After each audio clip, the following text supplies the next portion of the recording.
got to fight for themselves, fight for their nation, but they got to want to fight.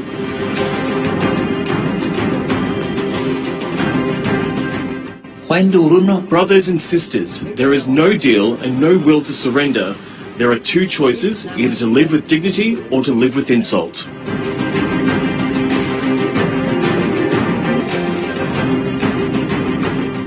ذہنی غلامی کی زنجیریں توڑنا زیادہ مشکل ہوتا ہے. جو ابھی افغانستان میں غلامی کی زنجیریں تو توڑ دی انہوں نے, لیکن جو ذہنی غلامی کی زنجیریں وہ نہیں ٹوٹتی.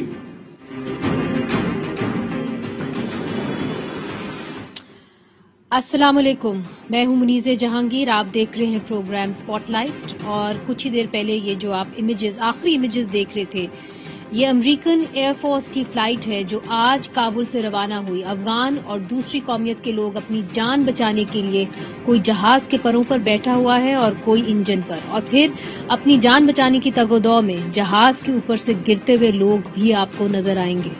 وہ افغانستان سے نکلنے کے لیے اور اپنی جان بچانے کے لیے کسی بھی حد تک جانے کے لیے تیار ہیں. یہ مناظر ہیں اس وقت کے جب افغانستان کے دارالحکومت کابل میں طالبان صدارتی محل پر قابض ہیں.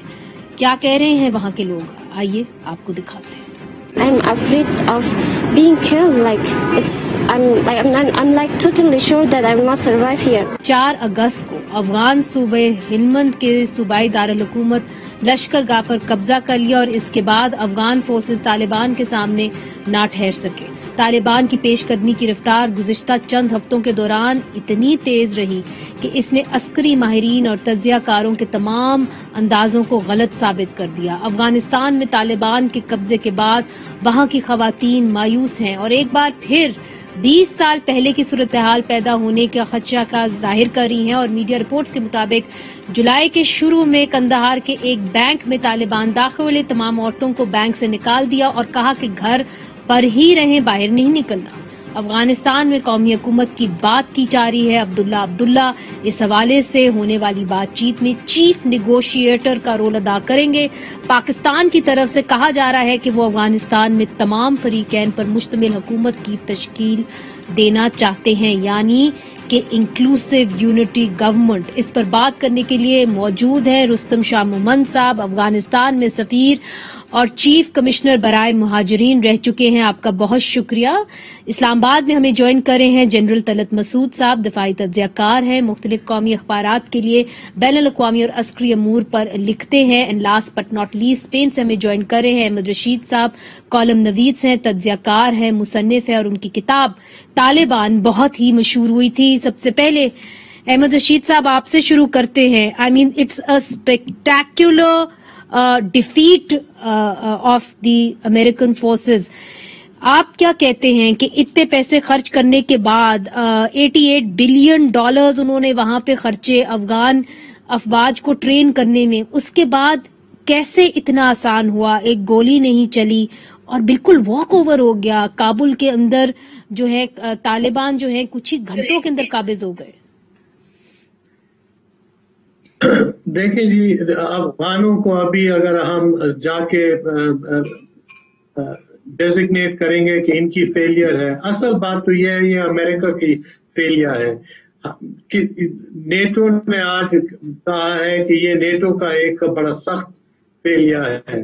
ہر یورپین ملک ناراض ہے امریکہ صدر کے ساتھ کہ اس نے نہ صلاح کیا نہ بتایا کہ پلاننگ کیا ہوگی. کوئی بیک اپ پلان نہیں تھا امریکنوں کے پاس. اور افسوس کی بات یہ ہے کہ انہوں نے 2500 فوجیوں کو نکالا ہے, آج تک تو 6000 فوجیوں واپس چلے گئے افغانستان, امریکی فوجی. تو مسئلہ یہ ہے کہ اب افغان جو ہیں وہ 40 سال سے بیرونی ملکوں سے ان نے برداشت کیا ہے حملہ. روس ہوا, امریکہ ہوا, القاعدہ ہوا, ان نے سب افغانستان کو تباہ کا کوشش کیا. تو میرے خیال میں افغانوں کو بلیم کرنا یہ تو پھر ظاہر ہے کہ جب ایک حکومت ہار رہی ہے تو اس کے ساتھ کوئی نہیں کھڑا ہوتا. یہی ہوا ہے افغانستان. مگر اصل تو ہم نے فیلئر دیکھنا ہے امریکہ میں, اور امریکہ کا جو اثر رسوخ ہے دنیا میں, وہ میرے خیال میں اس اس حادثے سے وہ بہت افیکٹ ہوگا. اچھا، مگر جو آپ نے بات کی فیلئر کی، جنرل طلعت صاحب، سوال یہ ہے کہ دیکھیے ایک تو فیلئر ہوگا، دوسری طرف جس طریقے سے سابق صدر، اب کہیں گے ان کو اشرف غنی، جس طریقے سے نکلے ہیں افغانستان سے، کیا آپ سمجھتے ہیں کہ پہلے سے ہی امریکہ کو پتا تھا، ان کی انٹیلیجنس تھی کہ جی اس تیز رفتار سے طالبان اندر آ جائیں گے اور پھر ہم نے اشرف غنی صاحب کو وہاں سے نکالنا ہے اور اس طرح کابل جو ہے وہ گر جائے گا، یا آپ سمجھتے ہیں کہ ٹوٹل انٹیلیجنس فیلئر تھا؟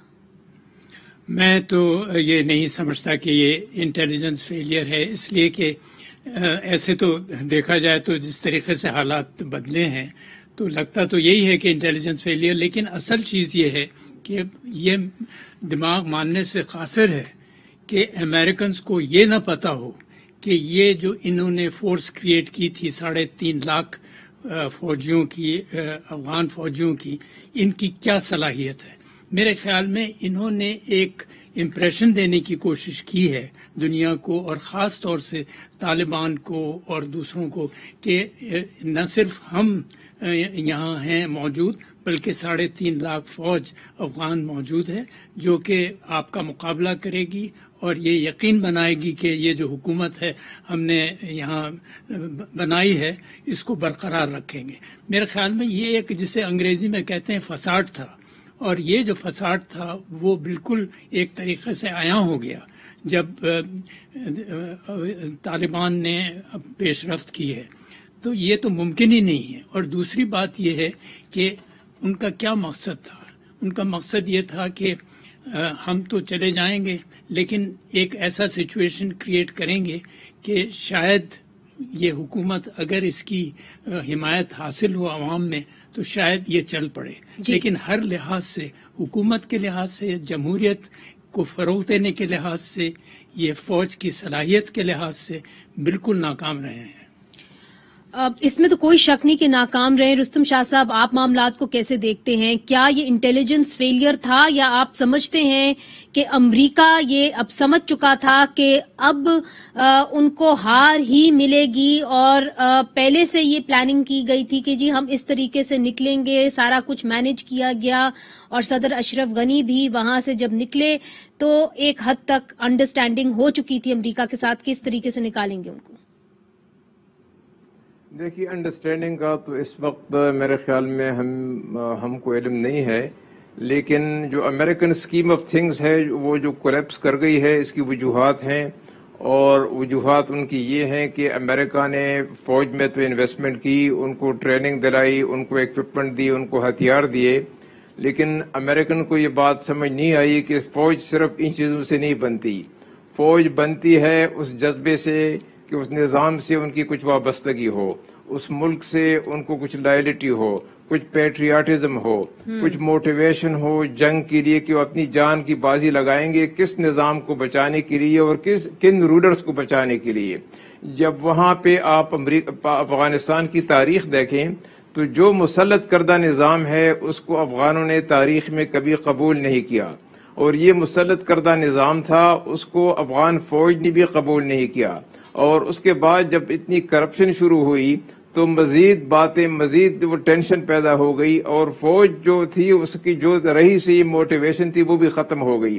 ان کے لیے یہ ممکن ہی نہیں تھا کہ اس نظام کو بچانے کے لیے یا اشرف غنی کی حکومت کو بچانے کے لیے وہ اپنی جانیں قربان کرتے. جب وقت آ گیا، امریکہ نے اعلان کر لیا کہ وہ اب نکلنے والا ہے، تو جو کچھ رہی صحیح امید تھی کہ امریکہ اس نظام کو بچانے کے لیے کچھ کرے گا وہ بھی ختم ہو گئی. جب وہ ختم ہو گئی تو پھر آپ نے دیکھا کہ ضلع کا ضلع کے بعد ضلع جو ہے وہ سرنڈر کرنے لگا. جنگ نہیں ہوئی، انہوں نے جسٹ سرنڈرڈ، اور نہ صرف انہوں نے سرنڈر کیا بلکہ اپنے ویپنز اور اپنے ٹینکس اور بختربند گاڑیاں اور اپنے سارے ہتھیار ان کے طالبان کے حوالے کیے. بلکہ بعض لوگ طالبان کے ساتھ مل کے لڑنے لگے اور بعض لوگ اپنے گھروں کو چلے گئے. تو جن لوگوں کی افغانستان کے حالات پہ نظر ہے ان کو کوئی زیادہ وہ نہیں ہوئی، ان کو کوئی زیادہ حیرانگی نہیں ہوئی. وہ سمجھ رہے تھے کہ یہ نظام جو ہے بیساکھیوں کے سہارے چل رہا ہے، اور صرف فوج کو ٹریننگ دینے سے اور ان کو ایکوپ کرنے سے فوج میں وہ حوصلہ پیدا نہیں ہوتا. وہ قربانی کا وہ جذبہ پیدا نہیں ہوتا. جی اب رستم شاہ صاحب جس طرح کہہ رہے ہیں احمد رشید صاحب کہ جی جذبہ پیدا نہیں ہوتا ٹریننگ دینے سے یا پیسے پھینکنے سے، مگر دیکھیے 11 اگست کو صدر اشرف غنی نے اپنے آرمی چیف کو بھی بدلا، تو اسی لیے یہ سوال کیا جا رہا ہے. اور میں دیکھ رہی تھی افغان ٹویٹر اکاؤنٹس وہ بھی یہ سوال کر رہے تھے کہ ایسا کیوں تھا کہ آرمی چیف کو اب آپ جنگ کے بالکل at the height of the war ہیں اور آپ اپنے آرمی چیف کو بدل رہے. آپ مجھ سے پوچھ رہے ہیں احمد رشید صاحب سے. جی اچھا سوری. جی ہاں یہ بہت عجیب حرکت تھی اور ہم کو تو پتہ نہیں تھا کہ 2 دن بعد یہ استعفیٰ دیں گے. اور بالکل جیسے اشرف غنی صاحب نکلے ہیں بہت ہی ڈسگریسفل قسم کے ایگزٹ ہوا ہے ان کا. پہلی بات تو یہ تھی کہ ان کو خامخواہ ریزائن کرنا تھا پہلے اور پاور کو ہینڈ اوور کرنا تھا عبداللہ کو یا کسی اور کو جو وہ سوچتے تھے، اور وہ عارضی پاور ہوتا اور وہ ڈھنگ سے اپنے نکل دیتے. مگر میرے خیال میں ان کے ذہن میں تھا یہ فارمر صدر نجیب اللہ جو تھے وہ جیسے وہ مارے گئے اور جیسے وہ ان کی کوشش تھی یونائٹڈ نیشنز کی کہ ان کو رکھا جائے یو این ہیڈ کوارٹرز میں کابل میں، اور جنرل دوستم جو تھے وہ ان نے روکا اور آخر میں نجیب اللہ کو ہم کو پتہ ہے طالبان نے مار دیا. تو اب بات یہ ہے کہ اب آگے دیکھنا چاہیے اور پاکستان کو پریشانی بہت ہونی چاہیے. میں تو بہت افسوس کے ساتھ کہوں گا کہ کچھ لوگ ہمارے میں سے جو سیلیبریشن کر رہے ہیں، جو تالیاں بجا رہے ہیں کہ بہت اچھا چیز ہوا ہے، یہ پاکستان کے لیے ایک بہت خطرناک سچویشن بن رہا ہے اور بہت احتیاط اب ہونا ہے کہ ہم نے لے جانا ہے کہ یہ کیسے مسئلہ حل کرے گا. ایک تو اقتصادی حالات اتنے برے ہیں افغانستان، وہ جو بوجھ ہے وہ ہمارے اوپر گرے گا. پناہ گزین آئیں گے بہت بڑی تعداد میں، وہ بھی بوجھ ہمارے اوپر آئے گا اور پتہ نہیں اب بین الاقوامی دنیا کوئی مدد کرے گا یا نہیں. دوسرا اسلحہ جو آیا ہے امریکنوں نے اور افغان فوج نے جو اسلحہ پھینکا ہے، کروڑوں رائفلیں اور اسلحہ اور ایمونیشن آیا ہے، وہ بھی کچھ پاکستان کی طرف ضرور آئے گا. تو ہم نے بہت صبر کے ساتھ اور بہت خیال سے ہم نے قدم اٹھانا چاہیے کہ کیا آگے کیا آئے گا، اور ہم نے کوئی ایسی خوشیاں تو نہیں بنانی چاہیے. ایک ہم نے خیال کرنا چاہیے کہ ہمارا ملک اس دلدل میں پھنس نہیں جائے. اور آپ نے کہا کہ کس طریقے سے یہاں پہ ایسا ہو سکتا ہے کہ اسلحہ بھی آئے اور مہاجرین بھی آئے. جنرل طلعت صاحب آج جو بریفنگ دی گئی ہے پاکستانی حکام کی طرف سے، آپ تینوں بیٹھے ہوئے ہیں اور بات کی گئی ہے انکلوسو یونٹی گورنمنٹ اگر افغانستان میں تشکیل دی جائے تو بہتر ہے. اس کے اندر طالبان جو ہیں صرف وہی قابض نہیں ہوں گے، صرف وہی ایک فریق نہیں ہوں گے بلکہ باقی فریقین بھی ہوں گے. اور احمد رشید صاحب آپ کے کچھ جو پرانے دوست ہیں وہ بھی یہاں پہ ہیں، احمد شاہ مسعود کے جو بھائی ہیں احمد ولی مسعود وہ بھی اس وقت پاکستان کے اندر ہیں، ان کی ڈیلیگیشن یہاں پہ موجود ہے، برہان الدین ربانی کے بیٹے یہاں پہ موجود ہیں. تو ایک کاوش کی جا رہی ہے to couple up some kind of a unity inclusive government. Is that even possible general Talat? میرے خیال میں بہت مشکل ہے، اس لیے کہ سب سے بڑی بات تو یہ ہے کہ طالبان کہیں گے کہ جناب ہم نے ساری قربانیاں دی ہیں اور اب یہ وقت آ گیا ہے کہ ہم قابض ہو جائیں اور ہم حکمرانی کریں. دوسری بات یہ ہے کہ ان کی سوچ میں اور ان لوگوں کی سوچ میں زمین آسمان کا فرق ہے. تو کیا یہ بھی ممکن ہو سکے گا کہ یہ آپس میں تعاون کر سکیں؟ جب ہم یہ کہتے ہیں کہ ایک انکلوسو گورنمنٹ ہو تو انکلوسو گورنمنٹ کا مطلب اصل جو ہوتا ہے وہ یہ کہ آپ پاور شیئرنگ واقعی میں کریں، لیکن اگر صرف آپ دکھانے کے لیے دوسروں کو لے آئیں تو وہ ایک دوسری بات ہے. یہ بھی ممکن ہے کہ کچھ وار لارڈز جو ہیں ان کو شامل کیا جائے، لیکن اس سے افغانستان اور پیچھے جائے گا اور ان کی سوچ جو ہے وہ تو طالبان سے بھی بعضوں کی بدتر ہے.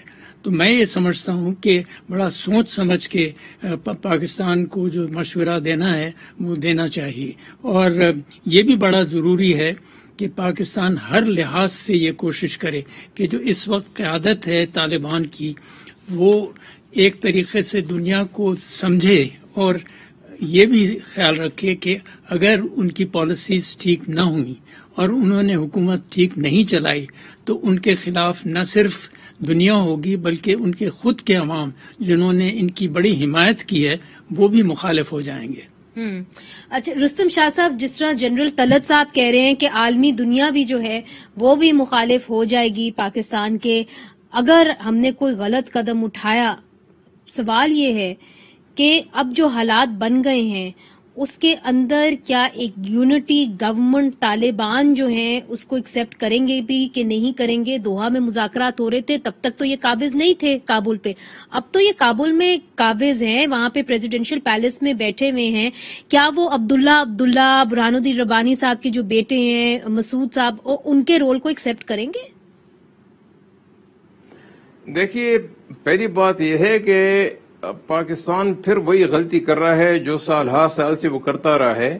یہ پاکستان کا کام نہیں ہے کہ تجویز کرے کہ یونٹی گورنمنٹ بنے یا طالبان کی گورنمنٹ بنے یا کوئی ملٹی ایتھنک حکومت بنے یا کوئی پاور شیئرنگ ہو. یہ پاکستان کا کام نہیں ہے اور اسی لیے پاکستان کے خلاف غم غصہ پایا جاتا ہے. اسی لیے پاکستان کے خلاف ہاسٹیلیٹی پائی جاتی ہے کہ پاکستان اپنے پراکسیز ڈھونڈ رہا ہے، اپنے فیورٹ ڈھونڈ رہا ہے، افغانستان کے معاملات میں مداخلت کرتا رہا ہے. پاکستان کو ان چیزوں سے گریز کرنا چاہیے. یہ افغانوں کا معاملہ ہے. اب افغانستان پہ طالبان کا کنٹرول ہے. انہوں نے خود کہا ہے کہ وہ انکلوزیو حکومت بنائیں گے. ہمیں اس سے کیا غرض کہ وہ کس کو حکومت میں شامل کرتے ہیں، لیکن ہماری ایڈوائس اگر وہ ہماری ایڈوائس لیتے ہیں تو ہماری ایڈوائس یہی ہے کہ وہ انکلوزیو گورنمنٹ بنائیں. اس میں تاجک بھی ہوں، اس میں ازبک بھی ہوں، اس میں ترکمن بھی ہوں، اس میں ہزارہ بھی ہوں، اس میں باقی پولیٹیکل فیکشنز بھی ہوں اور طالبان ان کو لیڈ کریں. تو یہ میرے خیال میں ایک سب سے اچھا سولوشن ہوگا. افغانستان میں امن بھی آئے گا، لوگوں کی سمپتی اور سپورٹ بھی ان کو حاصل ہوگی اور وہ انٹرنیشنل کمیونٹی کے ساتھ اپنے آپ کو الائن کر کے افغانستان کے لیے جو بڑے چیلنجز ہیں، جو ریکنسٹرکشن ریہیبلیٹیشن کا کام ہے، جو القاعدہ وغیرہ، جو داعش وغیرہ کو ختم کرنے کا کام ہے، ان کے سامنے تو بڑے چیلنجز ہیں. طالبان کا ٹیسٹ امتحان تو اب شروع ہونے والا ہے. تو ان کو یہ کہنا کہ یہ پاکستان ان کو یہ بتائے کہ ایسے کریں اور وہ کریں، میرے خیال میں یہ تو وہی پرانی غلطیاں ہم دہرانے جا رہے ہیں.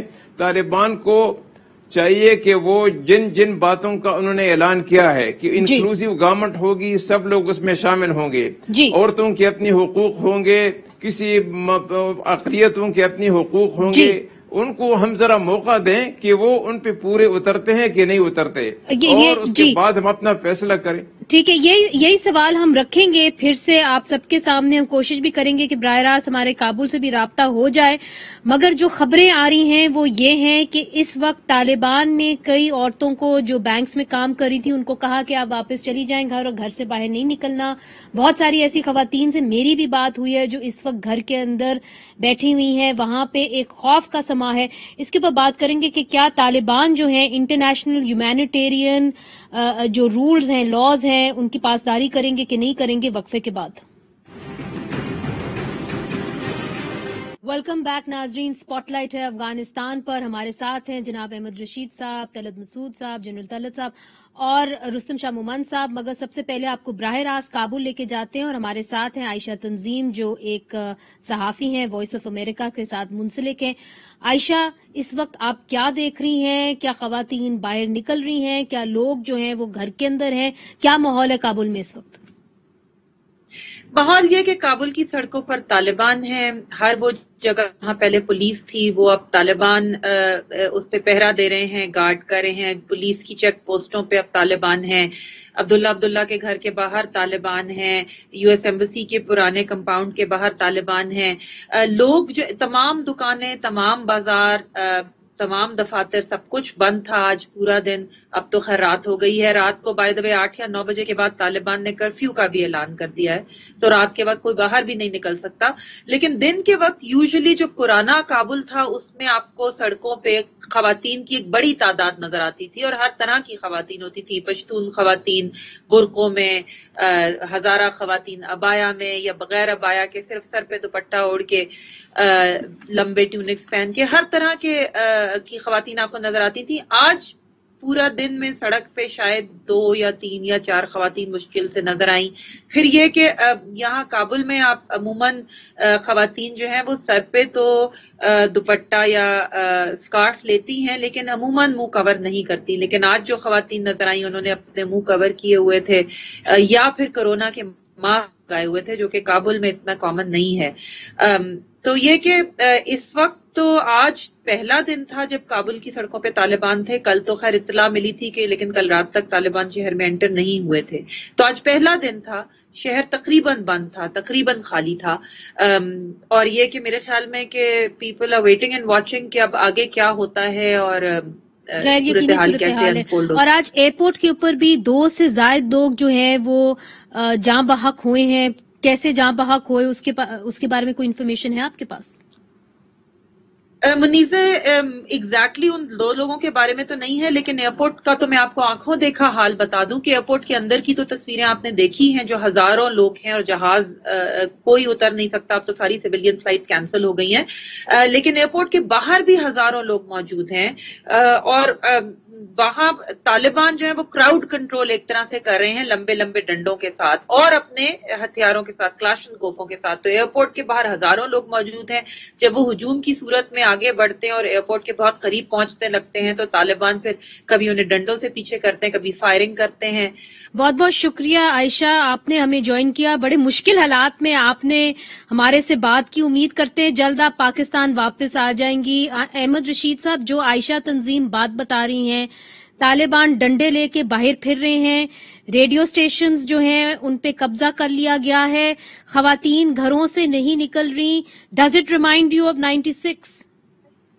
ایبسلیوٹلی, یہ بالکل طالبان کی جو ریلیجس پولیس تھی, مذہبی پولیس جو تھی, یہی ڈنڈے استعمال کرتے تھے اور وپنگ کرتے تھے لوگوں کے.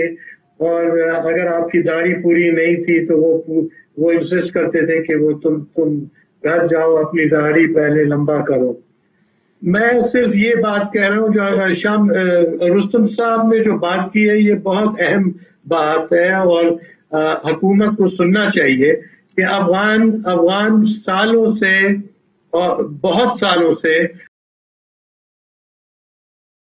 اپنی سوورینٹی کھو چکے ہیں.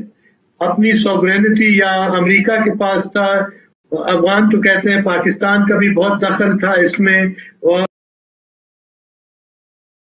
اب موقع اب آ گیا ہے کہ افغان کی سوورینٹی, ان کی جو اسٹیٹ سسٹم ہے ان کو ریکگنائز ہونا چاہیے. اور ہم نے جیسے وہ رستم صاحب نے کہا ہے کہ ہم کو دور ہٹنا چاہیے اور ان کو اب ایڈوائس کم ہی کرنا چاہیے. اگر ہم نہیں کرتے ہیں تو ہم کو نقصان بہت پیدا ہوگا. آپ کو یاد ہے پاکستان نے طالبان کو کھڑا کیا تھا 93 میں, ایسے اسلحہ سب کچھ کیا تھا, اور پھر ملا عمر نے ریفیوز کیا کہ جو ملیٹنٹ گروپ سے پاکستان میں جو مشرف نے کہا کہ یہ کو واپس کرو اور یہ پناہ لے رہے ہیں افغانستان میں, طالبان نے ریفیوز کیا. اور جب ہم نے کہا کہ یہ بدھا اسٹیچو جو ہے ان کو آپ پلیز بچا لیں, ان نے نہیں سنی بات اور وہ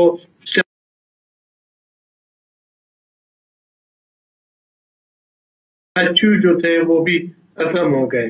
تو میرا مطلب یہ ہے کہ اگر ہم افغانوں کو اب چھوڑیں گے نہیں تو وہ پھر ہم کو بھی کم کریں گے. اور ابھی بہت سے مسائل ہیں جو پاکستان اور افغانستان